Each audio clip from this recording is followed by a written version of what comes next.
I want to start by acknowledging something about the people here in this webinar today from all across the world. So we've got asset managers, engineers, procurement professionals, planning and development teams, and every one of you is wrestling with some version of the same question. So if you're in asset management, you're looking at your operating fleet and you're asking how long before I need to augment. And if you're in planning and development, you're asking how do I size and structure these projects, knowing that the rules are changing faster than the contracts can keep up. So my name is Christian Ward, and I come at this from an owner-operator perspective. I've been directly involved in deploying, operating, and augmenting battery energy storage systems at Southern Company. So everything I'm going to walk you through today comes from real operational experience, including the surprises, the setbacks, and even the moments where the plan met reality and we had to adapt. So let's start where every life cycle decision begins, how you evaluate the technology you're buying, and more importantly, how you keep evaluating it long after the ink is dry in the contract. So we have these three pillars of evaluation. First, the technical performance when you're comparing vendors during procurement. You're looking at proposals. And then here's the issue with that. When you get different proposals from different vendors, those proposals rarely use the same test conditions. Some vendors propose an energy storage solution of thermal oxaloads in Atlanta, Georgia. Some do standard operating conditions at 25 degrees C. And so part of my job and my team's job is to normalize those vendor claims so you can actually understand what you're getting from each vendor. Then the second pillar, your commercial and warranty. So warranty structures that might look strong on paper can have throughput limits that don't actually match your dispatch profile. And you might have a warranty that guarantees capacity for 10 years, but what if you're cycling harder than that baseline assumption? And the third pillar, this one has been rapidly forcing everyone's hand in the energy storage market as the supply chain risk. You look at manufacturing locations and fiat compliance. And risk is no longer something you manage at milestones. You have to manage it continuously as this market begins to evolve. So I'm planting a seed here that I'll come back to later in the presentation. And now we have this evaluation framework becomes critical when you look at where the industry is heading. So the industry is moving from 2 to 4 hour duration to 6 to 8 hour duration with 15 to 20 asset lives to now 25-year asset lives. And so that might sound like a straightforward scaling exercise, but trust me, it isn't. When you extend duration, extend asset life, simultaneously you add complexity. You compound that complexity. And that compounding effect touches everything. So your degradation modeling, your augmentation planning, your vendor strategy, your financial projections. And if your lifecycle management was fit for this paradigm on the left, it's going to fall short in the future. So the question becomes, if the horizon is longer and the risk compound, how do you plan for that from day one? And that's where the overbuild strategy is. So I'll talk about the overbuild strategy we use at Southern Company. So we took the approach to deliberately overbuild from anywhere from 3 to 5 years and take a 3-step or 3-pillared approach with overbuilding at deployment. It's a calculated decision based on your degradation projections, your commercial obligations, and that number of years of headroom you want for that specific project before that first augmentation event. And then step 2, you monitor and calibrate these systems. So once the system is operating, you take real field data and compare it against your degradation projections. And then step 3, you're augmenting at data-driven triggers. When the data tells us time to augment, we're ready.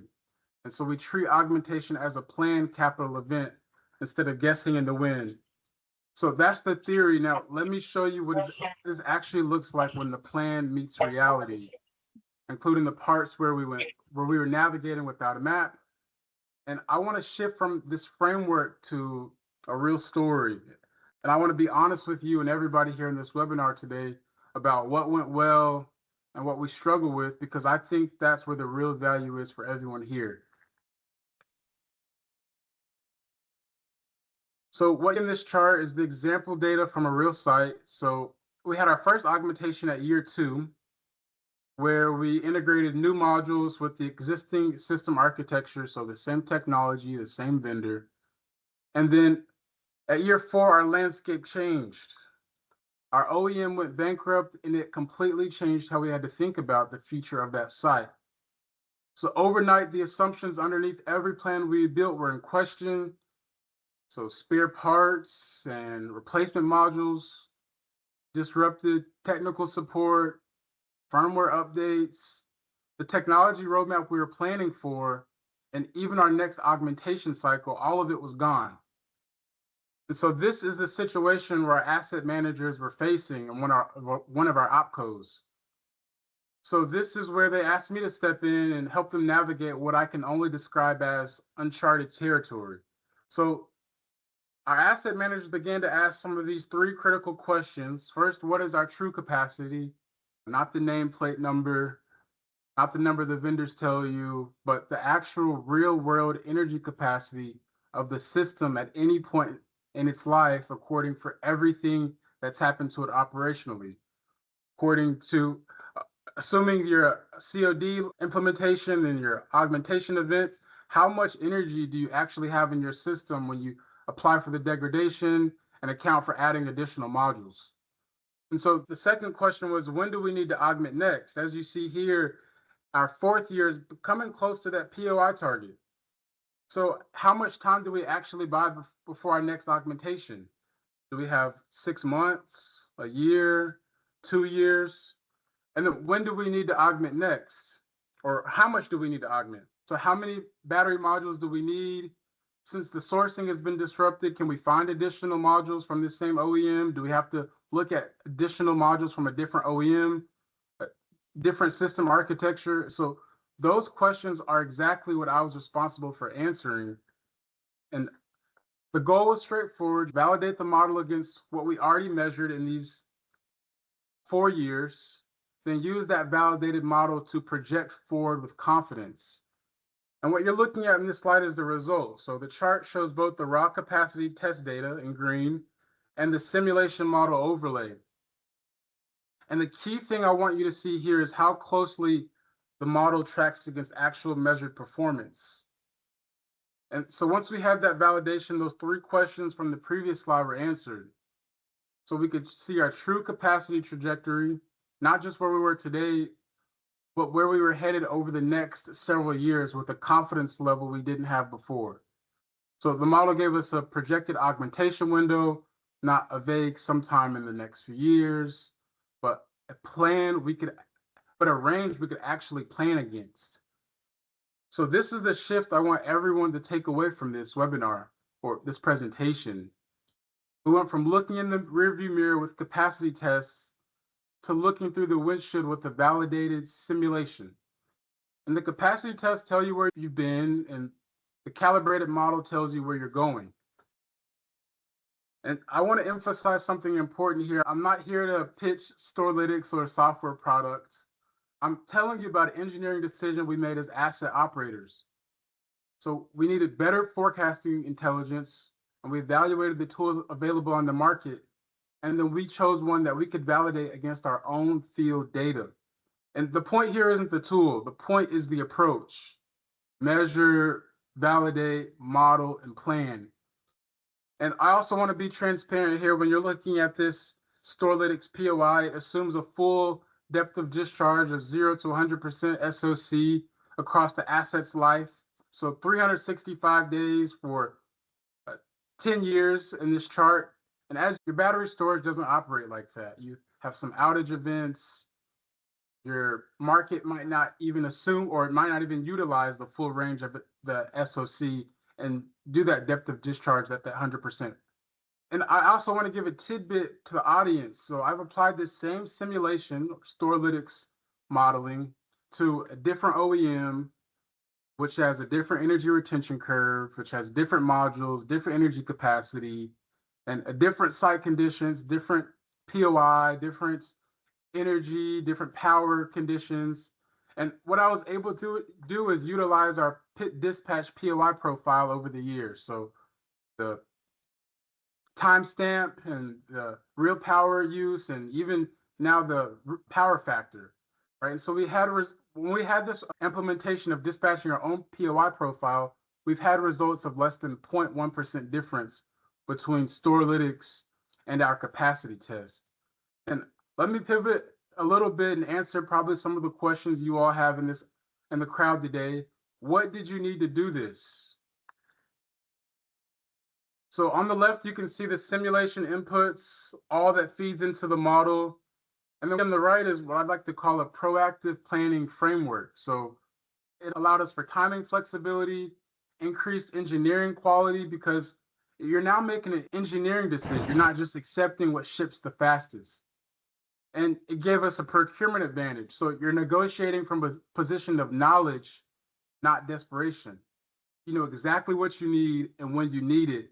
And that leverage directly translates into better pricing and better terms. So the bottom line of this slide is the transformation from reactive to proactive, converting future uncertainty into a planned capital event with a defined timeline, a competitive procurement, and proper engineering. So I want to end this today with 4 key principles, and these 4 principles I take into any new BESS project. So the first takeaway, overbuild is lifecycle cost optimization. So as we learned today, the unexpected will happen. That overbuild isn't an expense. You can think of it as an insurance policy that also earns a return through better procurement, better engineering, and avoided emergency mobilization. And then our second takeaway, vendor risk doesn't end at procurement. In such a rapidly changing world and industry, the vendor landscape can shift at any point, especially when we begin to plan for 25-year assets. And the third key takeaway, calibrated simulation converts reacting into planning. So degradation modeling validated against real field data transforms augmentation from an emergency response into a planned capital event. It answers the 3 hardest questions in lifecycle management. What's my true capacity? When do I augment? And how much? With a level of confidence you cannot get from capacity test alone. And the fourth takeaway, the duration shift compounds everything. So moving to long duration energy storage to 6 to 8 hour systems with 25-year asset lives amplify every life cycle challenge.